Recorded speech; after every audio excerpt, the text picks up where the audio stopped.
Awesome. We will just see if a few people will come on in here and then we'll get going. I see we have Lou with us. Hey, Lou. Thanks for joining.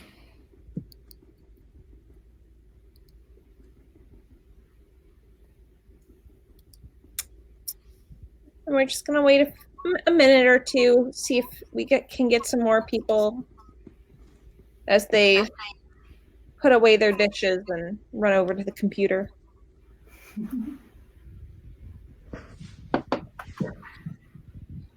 And this is one of the pieces right here that you're painting is one of the pieces you put on the mask? Yes. This is the 5 different types of salmon. I think this is the humpy that's getting painted right here. I actually wore that mask today. Oh, did you? Mm-hmm. With the Jack logo on it? Without.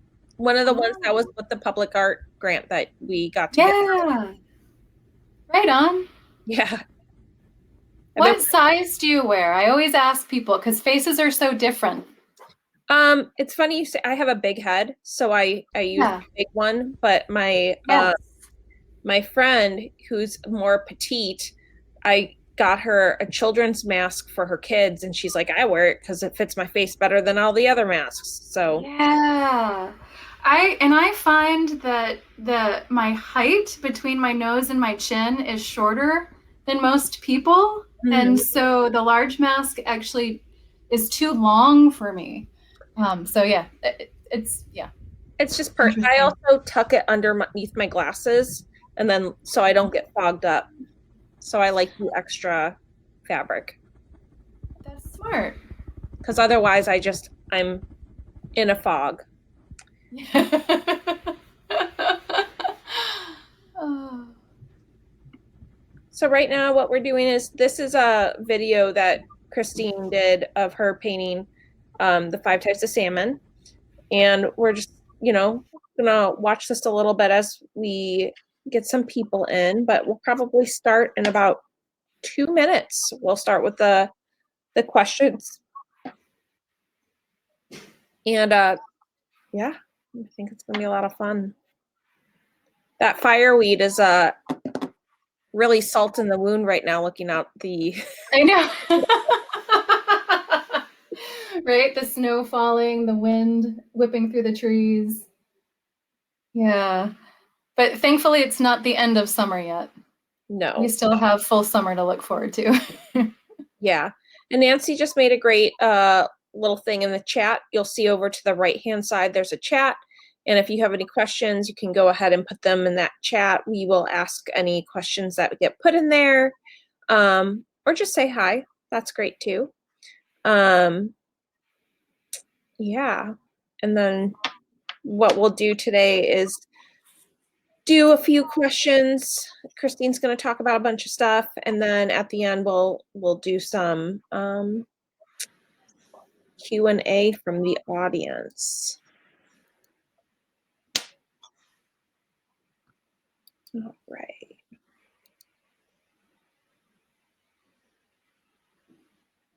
And are you working on anything right now, art-wise? I am.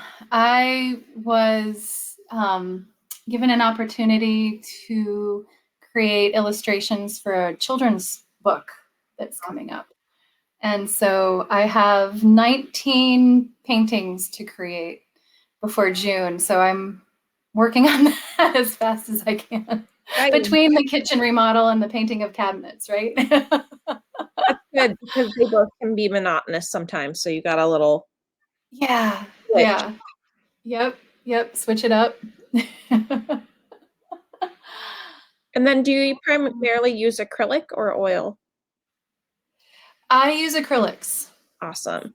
To paint with. I use heavier body acrylics and lighter acrylics and mix them together, usually on canvas or wood. And have you been having fun with your watercolors? Yes, I've been exploring them. Yeah, that's right. I've been asking you some questions about what the best products are, and yeah, I found some that I'm really excited about, and every once in a while I'll sketch something out and just play. Yeah, it's fun to play with. Yeah, They're not so yeah. serious. Right, Cool. right. We got Glow here, Hi, and Glow. we also have Rochelle. We got some Hi, artists up Rochelle. here. Right on. Cool. Well, I guess we'll get started. This is Christine Kleinhenz. You might know her also as Tidewatcher Art. She has been doing a lot more public art lately, which is something that we're going to focus heavily on in this little chat because a lot of artists don't know how to get into that realm of art. And then also a little bit of the merchandising. And right in front of us, we see this beautiful bag that is a painting that you were able to translate into something that people could carry around with them all day. So it's very cool. I think that's another thing that a lot of people find a little daunting. So I'm excited to hear about how you do that. So why don't you tell us just a little bit about yourself, where you're from, how long you've been here, that type of stuff. You bet. Hi, everybody. I'm Christine Kleinhenz. I've been living in Juneau now for 10 years. I work half-time as a speech language pathologist for the Juneau School District, and half-time I am now an artist. 3 years ago, my husband and I worked really hard to make art a job for me, and so we've been carving out time in busy schedules and just making it happen, which is really exciting for me. Yeah, Laura asked me to talk a little bit about public art. I'm gonna share some of my struggles with you guys. I'm gonna share possibly some things that might have worked, and what I'm hoping is that we can have a conversation about it. You guys are welcome to put your own tips and tricks in the chat if there's something that you think of that I haven't said, because I'm always looking as well for new ideas. Yeah.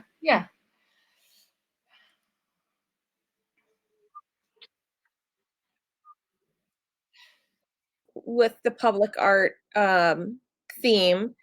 And I know a lot of people say, I don't even know where to get started. And a lot of times we'll post calls for art that people have on our website, and it will direct you to an application. And that's when I think most art brainy people start freaking out. So what does every public artworks application ask for, and how do you get that paperwork ready? Yeah. You're right. It's daunting to see that application, especially if you don't have all the paperwork already created for another public works that you've put together before. And so in my experience, every public work asks for two things. They ask for your artist resume, and they ask for an artist statement. And so when I first started applying, I didn't have either of those things. So it probably took me 4 days working 4 hours a day at just gathering information and figuring out how to write them. So I used YouTube a lot. I would type in, how do I write an artist statement? And there are all these amazing people that show you how they do it. They show you what they write. And so I pieced together some thoughts and some ideas for myself and was able to put something together. But when you get your artist statement written and when you get your resume started, then it becomes so much easier when that next public work opportunity comes up, because you can just gather what you have already. One of the things that I would love to talk about, and you probably are going to ask me this, was, well, what do you do if you don't have a full resume yet? Right?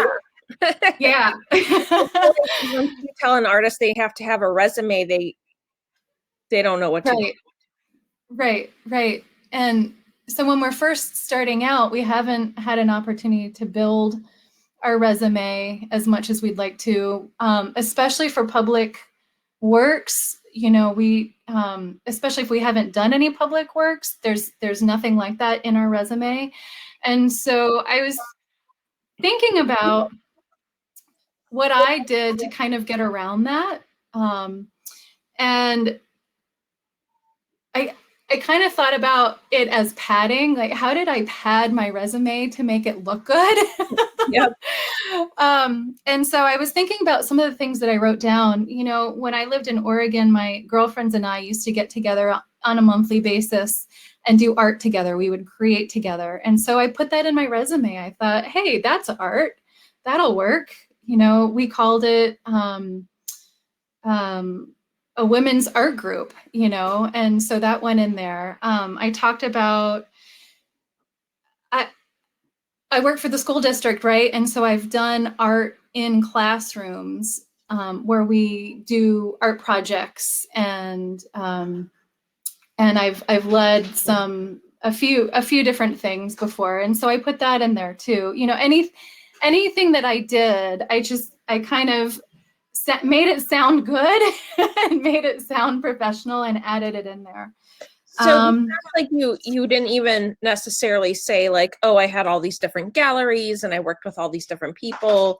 You were even pulling stuff that was maybe more accessible to people first starting out.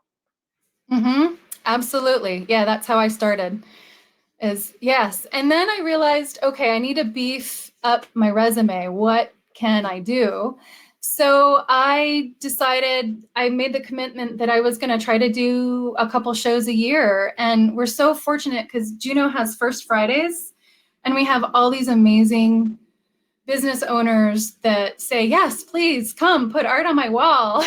And they're so generous. And so I just reached out to different owners and said, when can I, and set that up. And then slowly but surely, the page started to fill. I joined the Juneau Artist Gallery, and that has just been such a wonderful, supportive group of artists, and that has been an opportunity to showcase some work and, again, add to that resume as well. So if there's any artists out there that are looking for a brick and mortar place, I highly recommend it. Yeah. And Jack also takes people, and yes. you're with the Jack as well. That is true. I'm at the shop. Yes, I'm at the shop. And you have been great and so supportive. And you were one of the first people to say, please come sell with us. So thank you. So yeah, do you have any more resume writing tips? Let's see. No, nothing that I can think of right now. Does anyone else have some resume writing tips for when you're first starting out? I would say even if you don't have many things that you did with the public, you could say how long you've been working with your medium. Mm-hmm. And that could be even something you could put down. Mm-hmm. Mm-hmm. When the very first public works that binder that I put together, I remember I thought, oh, I don't really have any examples of any public work, but I'm going to paint something really big. And this is going to be a good example of my ability to paint a mural, right? And so I painted a huge piece and used that as an example of what they might be interested in. Yeah. I think you did stuff for Project Playground, which was a volunteer thing that you did. That's true. Yeah, that's true. I did. I did some large murals for Project Playground, and I listed that. And I think that was actually maybe a big motivation for one of the reasons why I got one of my public works, or I got to stage 2, because of that experience of giving back to the community and painting large murals. Yeah. Yeah. So you mentioned a few different opportunities or like the stages. How do people even find out about these opportunities for public art? I know the Jack posts some up on our website, but we're by no means the only resource to find these. How do you tap in and find these resources? Yeah, and I've actually used the Jack's website, or let's see, Facebook, Mhm. for learning about a lot of the opportunities that come out. CBJ will put out an email to artists that they have on file when there's a Public Works for Juneau that's local. And so let's see, I would call CBJ and try to get on that list and just say, hey, the next time you have any call for artists, let me know. That seems pretty I simple. yeah, I try to follow on Facebook and Instagram a lot of local businesses, and it's amazing what opportunities come up. You know, sometimes Barnaby Brewing will have a competition for their beer mugs, you know, and not Barnaby Brewing, I'm sorry, Devil's Club. And, you know, so there's always something coming up, something in the works that is available. And that's the trickiest thing for me is hearing about it, finding about it. And so I just put out there to everyone I know, hey, I'm looking. And if you run across anything, let me know. And I do the same. I try to post if I hear about something, I try to share that information as well. Cafe is another really good resource. It's nationwide. It's capital C, lowercase a, capital F, capital E. And it's a website that is heavily used by a lot of different there it is. A lot of different organizations. In fact, there was just a call out for artists here in Juneau that was put out by Cafe Oh, wow. for some murals in one of the downtown buildings. So you never know. That's You never know when something's going to come up in state there. that's awesome. Yeah. Yeah. So when going back to that a little bit, this is kind of a two-for question, but applications. Yes. First of all, what do you think they're really looking for? And I know that we talked a little bit about this beforehand. And then also, how do you gear it towards a particular thing that you're working on or hoping for? Because it's kind of like an audition, right? I'm sorry, what was that? It's almost like an audition, it seems. Like you want to make sure you're Yes. giving them the character they're asking for. Yes. Yes. Yes.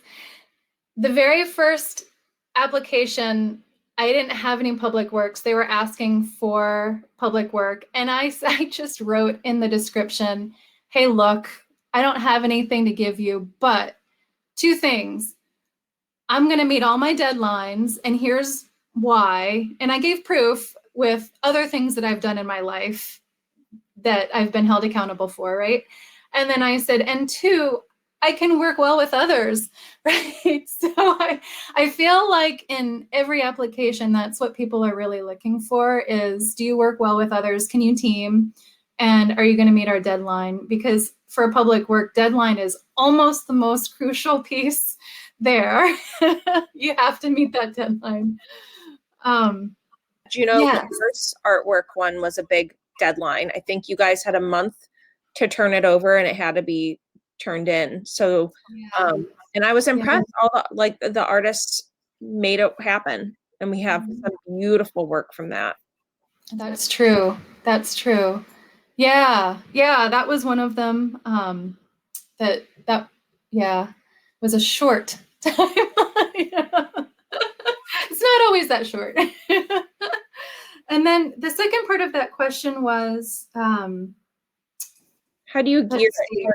specific Oh, job. right. Right. A lot of times it will say in the public works what they're looking for. Sometimes it's a little bit more broad. And so what I like to do is I like to go to like the mission statement for the company and read up on it, or read the website and do a little research on what are they interested in, what do they speak to in their work. And then I somewhere in my paragraphs of explaining what I want to do, I try to touch on that mission statement or touch to what they find important in their business, so that there's a connection there. Yeah, yeah, Applying for a job, how you're supposed to look at the mission statement for there and right, tie it into, yes, that makes sense. right. I wouldn't have thought about doing that, but it's almost a no-brainer now that you say it. So Yeah, uh, yeah, and sometimes it's just a sentence or two. It's just really brief, but just yeah, I try to make sure that I have it in there. so when we first started talking about making this our conversation, talking about public arts for this demo, one of the things that I've mentioned was I know someone who had desperately been wanting to get into public art, and always in the application they say, oh, have you done public art before? And she was like, no, I haven't done public art, but how am I supposed to get into public art if I don't ever get awarded a public art? And we talked about that a little bit, and you kind of had your loophole. So how would you deal with that? Yes, yes. I was thinking about some ideas to have works in public that might not necessarily be public art. And I was really fortunate. 2 years ago, Christine Nami, who owns Kindred Post, put a call out saying, "Hey, artists, would you like to create part of our window display?" And I jumped at it because because first of all, they're really cool. It's a great location. Christy's great, but then also, what a great way to get your large pieces out there, right? And so I was able to do that. And I know that there are a lot of businesses downtown that have these great window spaces. So who knows? Maybe it would just be a call saying, hey, I have this wonderful piece. Would you like to put it up for a month? And then that would be, you could take photos of it. That could be part of your resume. That could be your public works. If you've ever done any work with stage design, with students, that's public work right there. That's huge. So it doesn't have to be this big grand project, right? you can really it seems like you've achieved some success even with having some smaller projects that then helped get you bigger projects. Right, right, exactly. Yeah. And I hate to say donate your time, because I feel like as artists, we are asked so much to donate our time and donate our work and our art, But when I did Project Playground, I think that is what, and I did those bigger pieces and I created those murals. I think that might have been the jumping off point for my public work. But it was probably like an easier thing to volunteer for because you were passionate about it. I know you have kids, and yeah, I love it. Yeah, we used the park all the time when they were growing up, so that was easy. So yeah. touching on that, sometimes you're going to get rejected, right? All the time. All the time. So that's something that I know a lot of artists, when they first try out for grants or they apply for public works or really anything where you're asking someone to pick me, you're going to get rejected sometimes, and it really has sometimes nothing to do with the quality of work that you do, but maybe it just didn't fit their need. How do you deal with that? It's I think it's so hard to even just put your stuff out there, to take that big step. Yeah. to not get it is hard. Yeah. So how do you as an artist deal with that and keep on Yeah. going? Yeah. It's really hard. It's really hard. I feel as artists that we put ourselves out there almost more than any other field because we create something without having a job already in place, typically, you know, and or we put our idea out there for a job, right? And we hope that somebody else gets as excited as we do about it. And that's not always the case. And sometimes I feel like the jilted lover, you know, when you get the no. And I was thinking about this earlier, you know, it's the statement, it's not you, it's me. Mm-hmm. You know, it's, oh, we're going in another direction. It's not you, it's me, right? And it's so similar. And you go through the same loss and the same set of emotions as you would for a relationship. And I do, I feel hurt, and I have to go through the stages of loss and grief, right? And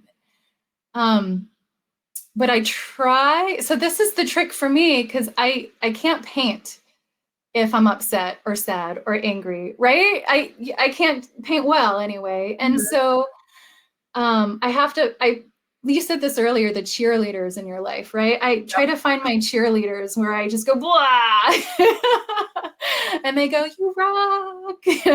Awesome. They're so lame, you know?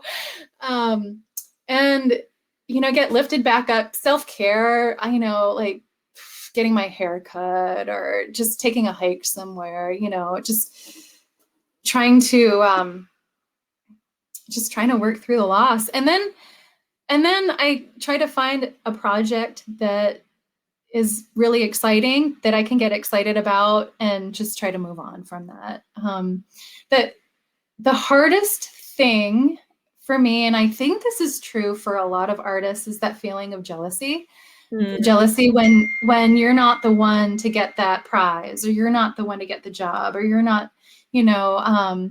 So I've been doing a lot of reading and self-reflection about that, because that's another really icky place where I can't stay, right? And we have to lift each other up. We just have to. We have to support each other. We have to lift each other up. And if you're in this place of hurt and anger and jealousy, you can't do that, and you can't move beyond that. And there's a lot of better minds and better, like, more well-spoken people out there that have written about this and have written about the green-eyed monster and how to get over it and just moving on from it and just trying to be as supportive as you can. Yeah, it's hard. It hurts. Yeah. But you keep going, and then you try to support your fellow artists. Yeah, I would say that I get 1 out of every 10 things that I try for. I think that's a good perspective to have. You know what I mean? That's actually a shocking number for a lot of people to hear, like 1 out of 10. But you get 1 at least, you know, like. Yeah. Shifting gears just a little bit, but I know there's a lot of similar things that go along with it. You've recently, so you're a fine artist. You do mostly painting and with acrylics you were talking about. And a lot of people love your artwork, but everyone's at different budgets. So it's really, it's hard for some people to buy fine art. But recently you have really broken out outside of print. I know you had done print for a while, and you still are, but you made it even more accessible recently by doing some merchandising with clothing and bags and some other stuff. And the pandemic, you have all these beautiful masks. Right. How? Yeah. How? Yeah. You know, I think it all started with the masks, because it was so fun to see my work out there on people and on myself. And I got so excited about it that I wanted to do more. So, you know, I truly feel if you love something, then other people probably will like it too, or may like it too. And so what I'm drawn to is things that I'm really excited about. I was really excited about cool masks. So we did the masks, or I did the masks. I found Capital Copy. Actually, it was very random. I was walking down the street and they had their huge display of all their fun masks that they had. And I stopped and said, hey, tell me more about this. So I always try to keep my eyes open. And if there's something that I love that somebody's either wearing or holding, or I say, hey, who made that? Where did you get it from? And let me see that label, right? Who made this? And one of my friends, Levita, who used to be at the Juneau Artist Gallery, she used the art of wear, art of WHERE and they have all these amazing clothes. Right now, I'm doing headbands and the little purses from there because I love headbands. And because I loved it, I thought maybe other people would too. But they do so many different products, and you upload your art and then you put it right on the product and you can, there it is. Yes, there's my herring and my mussels. And then they ship it to you and it's wholesale. So I always try to find the companies that allow you to buy wholesale so that you can sell your items for a bit of a profit. That's the key. That's the key. And I know that you have a website, and we'll promote that at the end of this thing pretty quick here. But if you do consign, or if you do work with other shops, a lot of times what they want is to upmarket 50%. So I know that that's a hard thing sometimes when you're pricing things out. So I'm sure that took a lot of research for you. It is. It's a lot of research, and you're always thinking, okay, what's my price point? What do I have to get in order to make this work? Right? How much time and energy am I putting into it to get that money? Is it worth it? Yeah, there's a lot of calculations that go about. And sometimes you can't create a product for a profit, and so then you just don't. So, yeah. Has your brain switched at all from going, this is the product I want, and I think this is a piece of art that would look good on it, to now thinking about, like, I'm going to paint something, maybe I'm going to paint something that would definitely look really cool on a headband or on a purse? Like, has your brain switched at all like that, or not really? It hasn't yet. Okay. But I could see it maybe going there. Yeah, maybe after my next project with the book, the illustrations for the book happens, I'm going to be looking for a new project. So I like that one. I like that one. Create a fabric line. I actually love the idea of creating a fabric line because my mom and my aunt are all quilters, and they're amazing quilters. And I would love to be on fabric. So I've been looking into Spoon Flower, which is a company online that creates fabric. Still trying to figure out price point, but yeah. And so we have some of your stuff at the lobby shop. And if you buy from us, right now we have the essential sprays. We have a few of those left. So if anyone wants that, it's a little side thing she does, and she makes these beautiful essential oil sprays. And when we were working still at the Jack and Centennial, Rochelle and I used them all the time. But we have some of those for sale at the lobby shop. So if anyone wants them, they can go get those. And then where can they find your other stuff right now? That is, what's your website? My website is KristineKleinhenz.com. So Christine with a CH, and Kleinhenz is KLEINHENZ. KristineKleinhenz.com. And then what's coming up? You have this book coming out. You have some other. I do. I was asked to do a commission for somebody in town. They want me to paint a landing signal officer from World War II. So that's going to be a challenge, and I'm very excited about that. And then I'm going to have a show coming up at Devil's Club in September. So I think my exploration of watercolors is going to be a part of that show after the summer. And then you have a new product that you're getting excited about that you're hoping to try sometime in the next year, something you haven't done yet.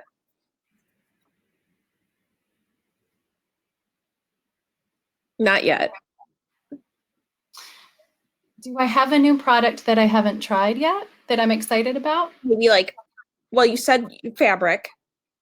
Oh, right. You know, this summer, what I'd love to do is learn watercolor because I love the washing effect of the colors. And so I'm wondering how that might play into my next stages with possible different fabric or clothing. Amazing. I need to think about that more. We'll be keeping our eyes open. And Rochelle wants to know what month your show at Devil's Club is. September. September. Yeah. So that's when she can go out and get some beer, find an excuse to get beer over there. Awesome. Well, Christine, it's been so great to have you.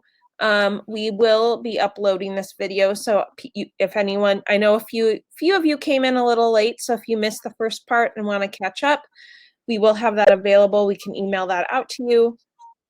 Oh, here, Nancy just put the recorded will be here. This is recorded and we'll be here. Perfect. Thank you so much for spending some of your evening with us. I know you have a lot of things going on between a new kitchen remodel and pictures for this book, but it's going to be great. And we just really love having you. And once our lobby shop is back open, we'll be happy to hopefully carry a few of your new items too. Yes. I'll be bringing some by. We love that. Thank you so much. And if anybody has any questions, this is, oh, that's right. This is Christine's studio tour. So we'll turn off our camera. Concrete floors. But we just finished our walls, which is super exciting for me. Here's a space for working on wood projects. I have a flat painting space, which I have to say is really wonderful to be able to bend over a piece of art and just creatively splash. There's a door here as well. That's my guide dog. And then here is a lovely space where I get to paint with natural lighting and not worry about making a mess. Here's a piece I'm working on with a new technique I'm super excited about. I did a whitewash, rather a gray wash, on some wood so you can still see the grain. And I'm sketching out my ideas for some herring, a pile of herring on the dock. And the view that never gets old. And some storage. The rest of our shop downstairs is not as pretty. It's a lot of storage, so I put in this divider, which I love, and I close it so that I never have to see the storage if I don't want to. The mess. And there's the drain.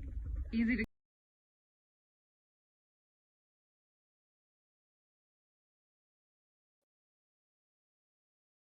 showing us your space. I always get huge crushes off of like people's workspace. It's so much fun to see how everybody has. Some people only have like a little corner in their house and they make it work and it's fantastic. And then other people have these beautiful views and setups. And I like how you revealed the curtain because probably stuff behind it. But yeah, Really cool and also really cute dog. Just gonna throw Yeah, I love her. She's a good painting buddy.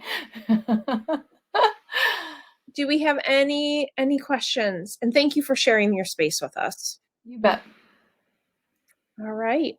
Well, I think we're going to wrap it up. So thank you so much, Christine. Thank you to everyone who came. And feel free to share this with everyone who you think would benefit from it. There was a lot of really great information. Thank you so much. Have a good night, guys.